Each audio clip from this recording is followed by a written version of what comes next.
Welcome back everyone. Welcome to civil services study.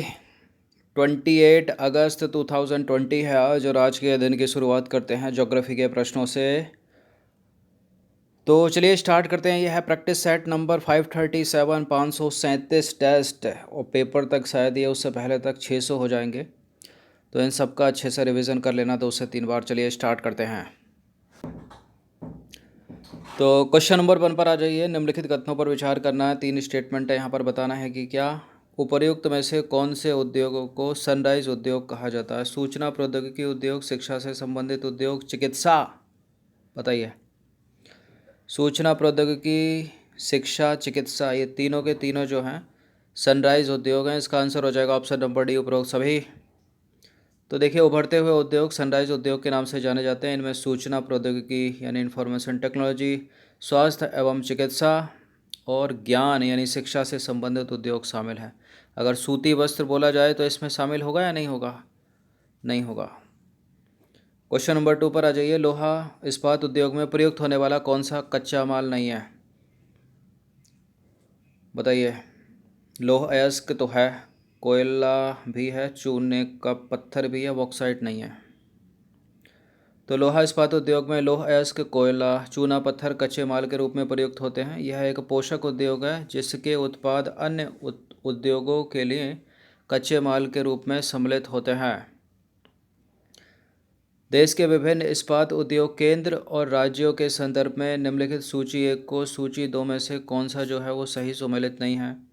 Karnataka के सामने विजयनगर लिखा, उड़ीसा के सामने बर्नपुर, तमिलनाडु के सामने लिखा सलेम, और एक बार फिर से कर्नाटक के सामने भद्रावती लिखा। बताइए।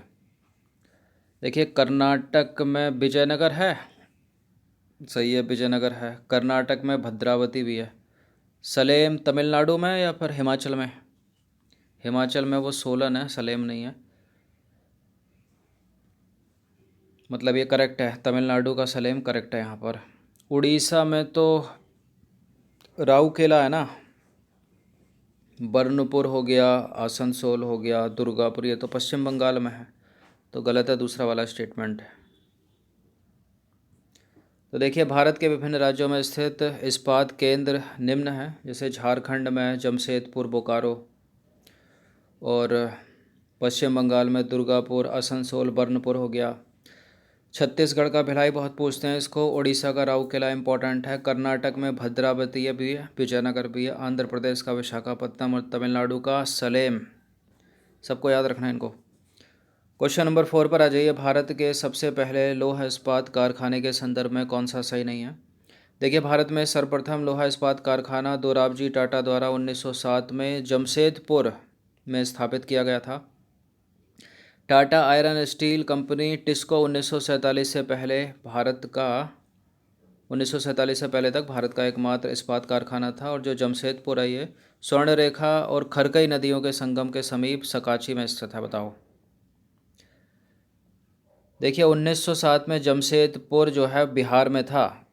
2000 की घटनाएं याद हैं? 3 क्या क्या हुई थी? बिहार से निकला झारखंड, मध्य प्रदेश से निकला छत्तीसगढ़, और उत्तर प्रदेश से उत्तराखंड। तो अगर बिहार भी कहीं लिखा जाता है जमशेदपुर के ब्रैकेट में तो वो करेक्ट है। वैसे तो वर्तमान झारखंड में है। सही है, पहला, दूसरा, तीसरा सब सही है, डी। तो देखिए, भारत में सर्वप्रथम लोहा इस्पात कारखाना दोराबजी टाटा द्वारा 1907 में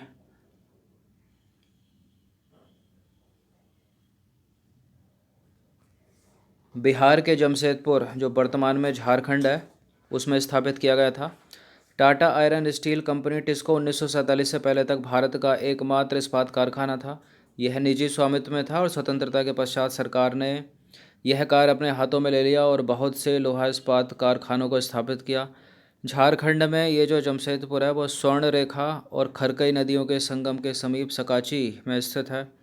भौगोलिक रूप से देखा जाए तो जमशेदपुर लोहा अयस्क, कोयला और मैग्नीज निक्षेपों के साथ साथ कलकत्ता के निकट भी था, जहां विशाल बाजार उपलब्ध था, और टिस्को को झरिया कोयले से क्षेत्रों से कोयला, ओडिशा तथा छत्तीसगढ़ से लौह अयस्क, चूना पत्थर, डोलोमाइट तथा मैग्नीज प्राप्त होता है।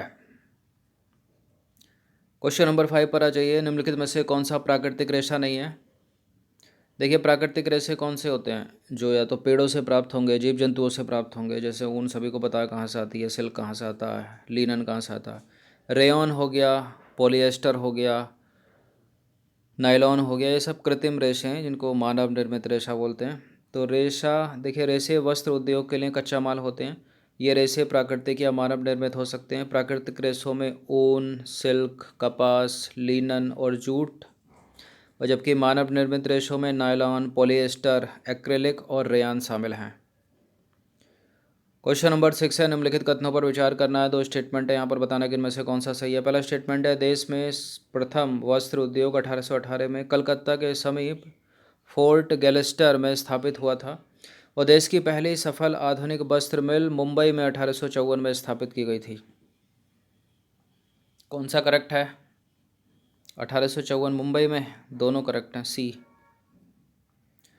तो देखिए देश में प्रथम वस्त्र उद्योग 1818 में कलकत्ता, जो अब है कोलकाता के समीप फोर्ट ग्लिस्टर में स्थापित हुआ था, लेकिन कुछ समय बाद ये बंद हो गया, और देश की पहली सफल आधुनिक वस्त्र मिल बम्बई में 1854 में स्थापित की गई। यहाँ की कोष्ण जलवायु तथा मशीन आयात के लिए पत्तन कच्चे माल की उपलब्धता और दक्ष श्रमिक इस प्रदेश में उद्योग के द्रुत फैलाव में सहायक रहे। क्वेश्चन नंबर 7 पर आ जाइए। निम्नलिखित कथनों पर विचार करना है। पहला स्टेटमेंट है, सूरत को प्रायः भारत का मैनचेस्टर कहा जाता है, और गुजरात के अहमदाबाद की आर्द्र जलवायु कताई और बुनाई के लिए आदर्श जलवायु है। कौन सा सही है?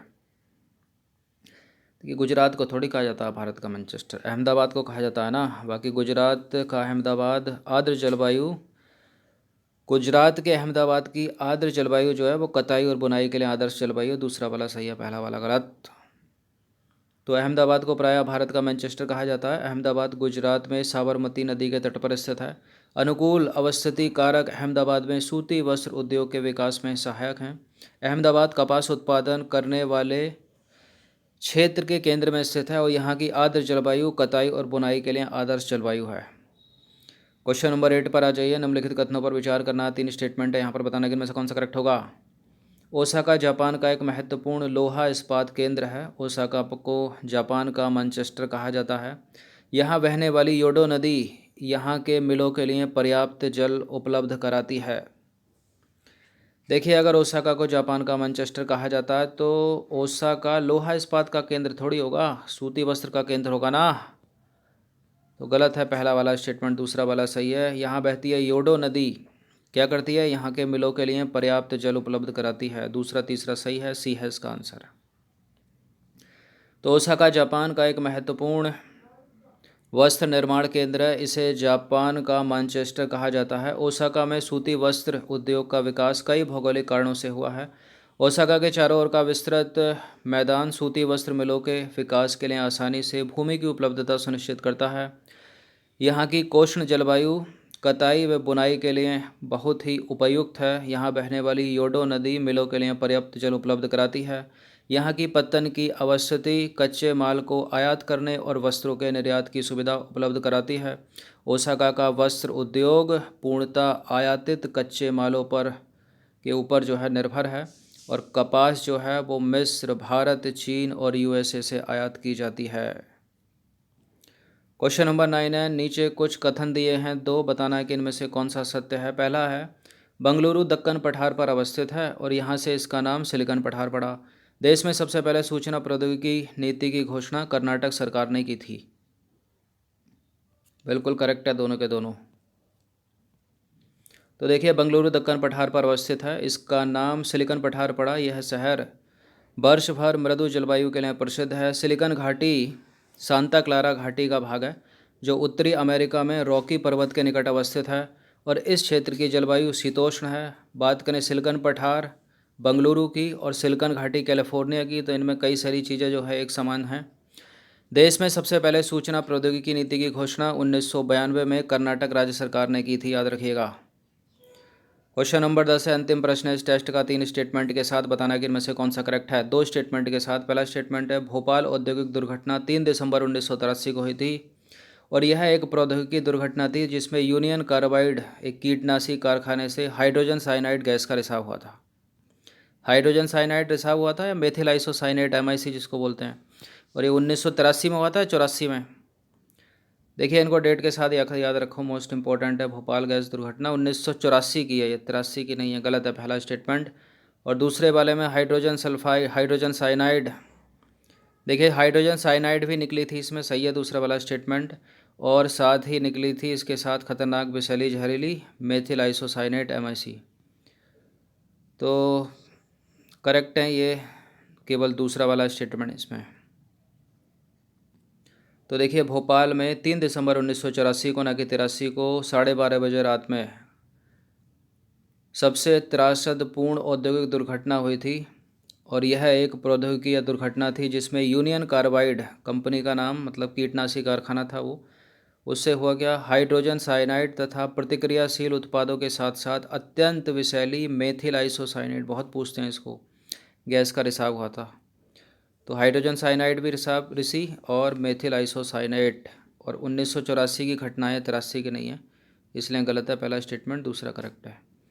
तो 10 प्रश्न थे इंपॉर्टेंट, इनका एक बार तो रिवीजन कर ही लेना। धन्यवाद।